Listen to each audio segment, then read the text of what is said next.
Top singer വേദിയിൽ മനോഹര ഗാനവുമായി മുഞ്ചത്തിക്കുട്ടി എത്തുന്നു.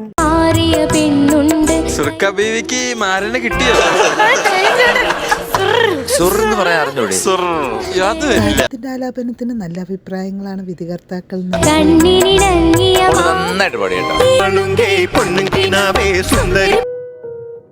ടോപ്പ് സിംഗർ വേദിയിൽ ഒന്നിനൊന്ന് മികച്ച പ്രകടനങ്ങളാണ് താരങ്ങൾ കാഴ്ചവെക്കുന്നത്.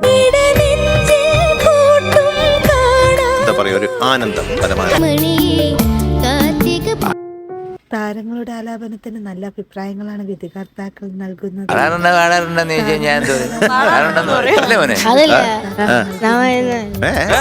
ഗാനത്തിന്റെ അതേ മനോഹാരിതയിൽ തന്നെയാണ് താരങ്ങൾ ഗാനങ്ങൾ ആലപിക്കുന്നത്. മക്കള് നന്നായിട്ട് പാടി കേട്ടോ. താരം ആലപിക്കുന്ന മനോഹര ഗാനവും വേദിയിലെ രസനിമിഷങ്ങളും നമുക്ക് കാണാം. ഞാൻ ഈ പ്രായത്തിൽ പല്ലച്ചനാവുന്ന വരും. താരങ്ങളുടെ മനോഹര ആലാപനങ്ങളും രസനിമിഷങ്ങളും കാണാൻ നമുക്ക് കാത്തിരിക്കാം. മനോഹരമായിട്ടുള്ള പാട്ടാണ്. നമ്മൾ പാടാൻ ശ്രമിച്ചിട്ടുണ്ട്, പക്ഷേ